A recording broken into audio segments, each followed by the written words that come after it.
Hello दोस्तों, नमस्कार। कैसे हैं आप सब? आई होप कि आप सब अच्छे होंगे और खूब बढ़िया से पढ़ाई कर रहे होंगे। आप लोगों को पता है हिंदी का प्रश्न आप लोगों को हल करवा रहे हैं, हिंदी साहित्य का है। और यहाँ से आप लोगों को व्याकरण भी 2-4 प्रश्न मिल जाते हैं। व्याकरण का भी करवाते हैं, अलग से ही करवाते हैं ज़्यादातर, लेकिन प्रश्नों में मैंने रखा होता है।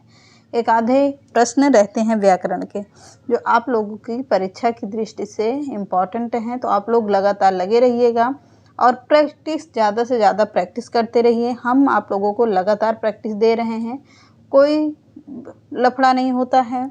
हमारी क्लास में आप लोगों को थोड़े समय में बहुत सारे प्रश्न देखने को मिलते हैं जो आप लोगों के परीक्षा में पूछे जाने वाले प्रश्न होते हैं। चुनिंदा प्रश्नों की श्रृंखला होती है, तो आप लोग बढ़िया से पढ़िए, मन लगा कर पढ़िए और जितना ज़्यादा से ज़्यादा हो सके प्रैक्टिस करिए।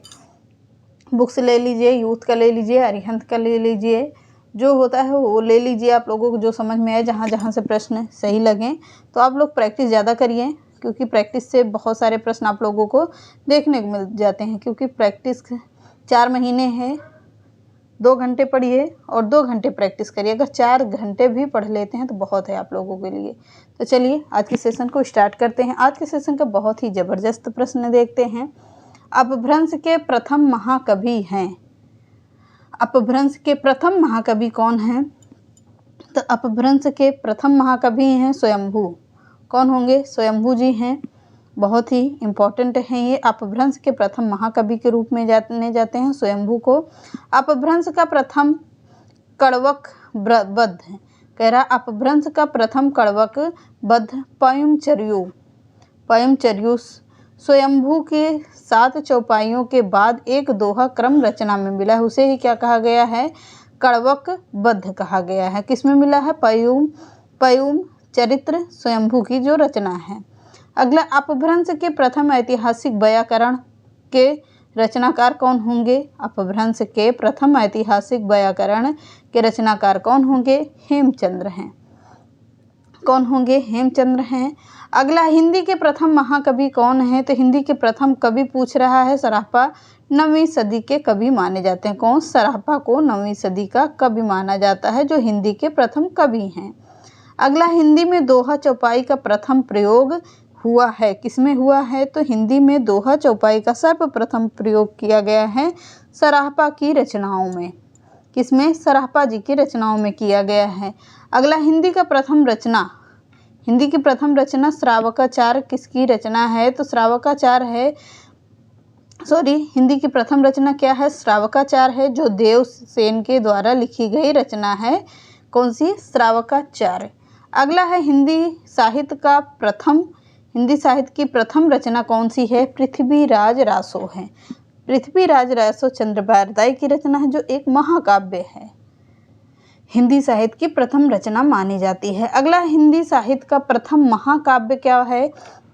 तो मैंने अभी बताया आप लोगों को, हिंदी का साहित्य का प्रथम महाकाव्य है पृथ्वीराज रासो। क्या है? पृथ्वीराज रासो ही है, जो चंद्रोपाध्याय की रचना है।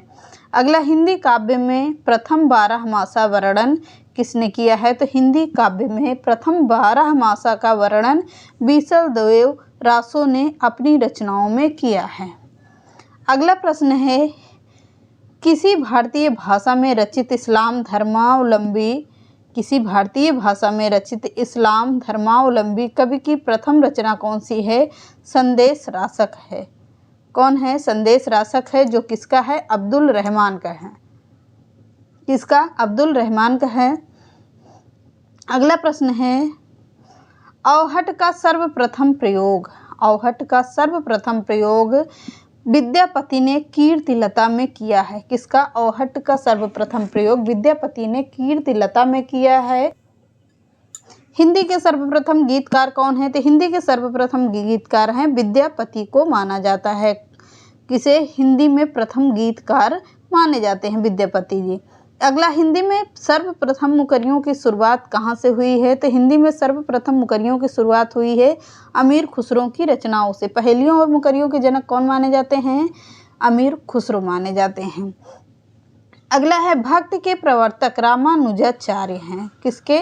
भक्ति के प्रवर्तक हैं रामानुजाचार्य हैं।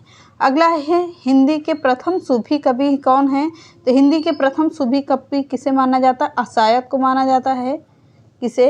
असायत को माना जाता है। अगला, सूफी प्रेमाख्यानक का प्रथम काव्य क्या है?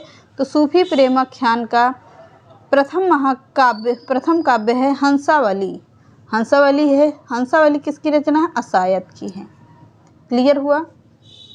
अगला है, हिंदी का प्रथम बड़ा महाकाव्य कौन सा है? तो हिंदी का प्रथम बड़ा महाकाव्य है हंसावली की असायत रचना।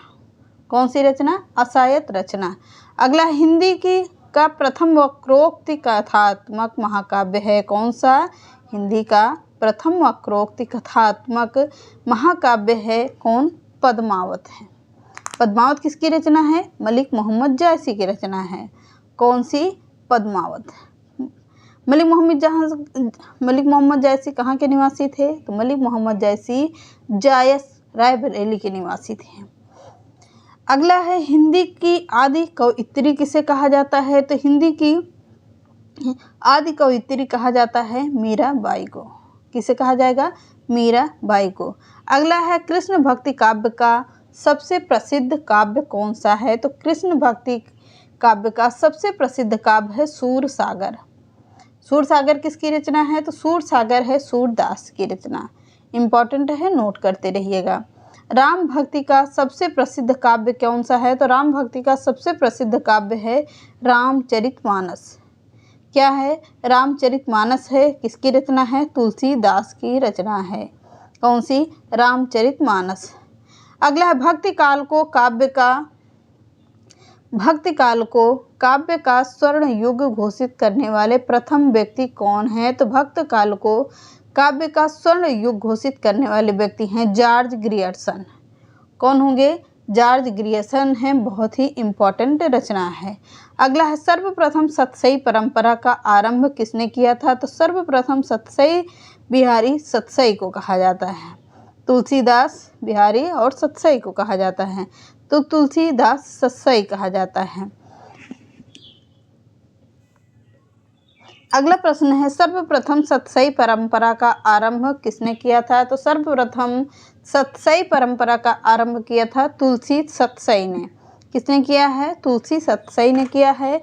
जैसे अधिकांश कृपा राम की हित तरंगड़ी को मानते हैं। कृपा राम की कौन सी रचना है? हित तरंगड़ी है। तो अधिकांश लोग तुलसी सतसई को इन्हीं का मानते हैं। किसका? कृपा राम का। अगला है, रीति काव्य का सर्वप्रथम ग्रंथ कौन सा है? तो रीति काव्य का सर्वप्रथम ग्रंथ मानता है कौन? तरंगिणी। तरंगिणी है किसकी? कृपा राम की है। मैंने पढ़ाया इसके पहले ही प्रश्न।